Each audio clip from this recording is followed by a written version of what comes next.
कहानी शुरू होती है चीफ हॉपर से, जो हॉकिंस लैब के अंदर जा चुका है। वहाँ उसे दीवार पर एक बच्चे के हाथ से बनी हुई ड्राइंग मिलती है, जिसे देखकर उसे यकीन हो जाता है कि विल यही है। हॉपर जोर जोर से विल को आवाज देना शुरू कर देता है, लेकिन अचानक उसे एक अजीब सी जगह नजर आती है, एक चिपचिपा सा टनल जैसा स्ट्रक्चर, जैसे किसी दूसरी दुनिया का रास्ता हो। हॉपर हैरान रह जाता है कि ये क्या चीज है, लेकिन उससे पहले कि वो कुछ समझ पाता, लैब वाले उसे पकड़कर बेहोश कर देते हैं।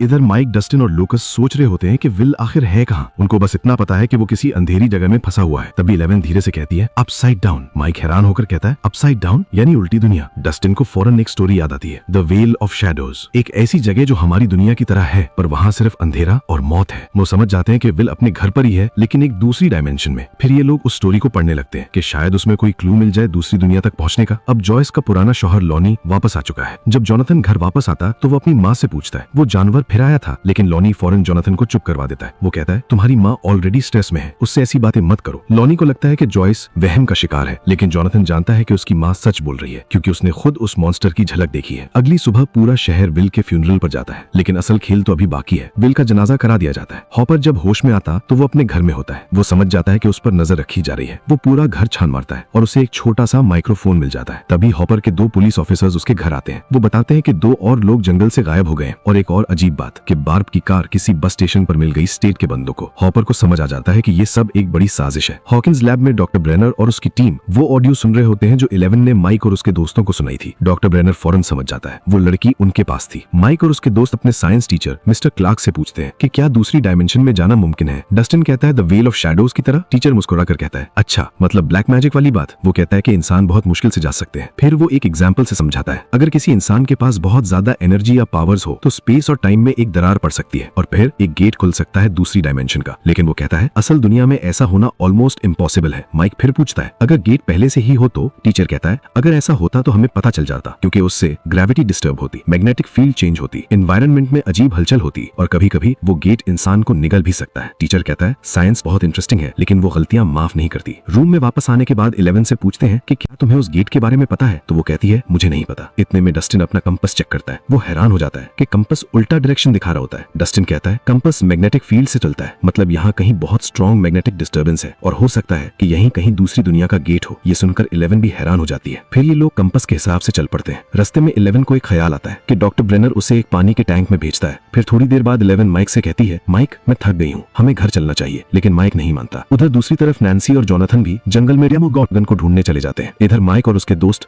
घूम फिरकर वापस अपने घर की तरफ ही आ रहे होते हैं। तभी डस्टिन कहता है जरूर कुछ है जो कंपास की डायरेक्शन को घुमा रहा है। इतने में लूकस कहता है मुझे लगता है ये सब 11 कर रही है, लेकिन माइक इस बात को नहीं मानता। फिर जब ये लोग 11 से पूछते हैं तो वो कहती है कि वो जगह बहुत खतरनाक है। यहीं से लूकस और माइक की लड़ाई शुरू हो जाती है कि देखा ये सब 11 ही कर रही है। लूकस गुस्से में कहता है 11 को सब पता था, लेकिन इसने पहले क्यों नहीं बताया, और हो सकता है ये सब इसी की वजह से हुआ हो, या फिर जिस मॉन्स्टर को हम ढूंढ रहे हैं क्या पता वो मॉन्स्टर यही हो। इतने में माइक और लूकस एक दूसरे के गले पड़ जाते हैं। इतने में 11 गुस्से में अपनी पावर यूज करती है और लूकस को जोर से दूर फेंक देती है। ये देखकर माइक भी 11 पर गुस्सा हो जाता है। इसी वक्त 11 को फिर वही पुराना ख्याल आता है। फ्लैशबैक में दिखाया जाता है कि डॉक्टर ब्रेनर उसे एक पानी के बड़े टैंक में भेजता है दूसरी दुनिया में जाने के लिए। वहाँ पहुंचने के बाद वहाँ हर तरफ सिर्फ अंधेरा ही अंधेरा होता है। उस अंधेरे में 11 को एक आदमी नजर आता है जो कुछ पढ़ रहा होता है। फिर अचानक उस मॉन्स्टर की डरावनी आवाज सुनाई देती है। ये आवाज सुनकर 11 डर जाती है और वहाँ से भागने लग जाती है। उधर जब लूकस उठता तो वो गुस्से में माइक और डस्टिन को छोड़कर चला जाता है, और जब माइक और डस्टिन वापस 11 की तरफ देखते हैं तो 11 भी अचानक गायब हो चुकी होती है। दूसरी तरफ चीफ हॉपर जॉयस के घर आता और उसे सब कुछ बताता है। वो कहता है जॉयस कुछ लोग हैं जो हम पर नजर रख रहे हैं। फिर वो बताता है मैं कल रात मुर्दा खाने गया था, लेकिन जो डेड बॉडी मिली थी वो विल की नहीं थी। जॉयस ये सुनकर हैरान रह जाती है और उसकी उम्मीद एक बार फिर जिंदा हो जाती है। उधर नैन्सी और जोनाथन जंगल में डेमोगॉर्गन को ढूंढ रहे होते हैं। उन्हें एक जख्मी जानवर मिलता है जो दर्द से तड़प रहा होता है। वो डिसाइड करते हैं कि उसे मारकर उसका दर्द खत्म कर दे, लेकिन अचानक कोई अनदेखी चीज उस जानवर को खींच कर ले जाती है। दोनों उसका पीछा करते हैं। फिर नैन्सी को एक दरख्त के नीचे अजीब सा होल नजर आता। होल के अंदर खून और चिपचिपा सा मादा लगा होता है। नैन्सी अंदर चली जाती और फिर वो अपसाइड डाउन में पहुंच जाती। वहाँ हर तरफ अंधेरा और हवा में अजीब सी खामोशी। नैन्सी को सामने डेमोगॉर्गन नजर आता है जो उस जानवर को खा रहा होता है। नैन्सी धीरे धीरे पीछे हटने लगती है, लेकिन उसके पांव से आवाज हो जाती है। डेमोगॉर्गन उसकी तरफ आने लगता है। नैन्सी डर कर भागना शुरू कर देती। उधर जोनाथन नैन्सी की आवाज सुनकर दरख्त के पास आ जाता, लेकिन उसे वो होल नजर ही नहीं आता और धीरे धीरे वो होल बंद होने लगता है और यहीं पर एपिसोड खत्म हो जाता है। अब आगे देखते हैं कि क्या नैन्सी बच पाती है या नहीं, और हॉपर और जॉयस भी इकट्ठे होकर विल को ढूंढते हैं,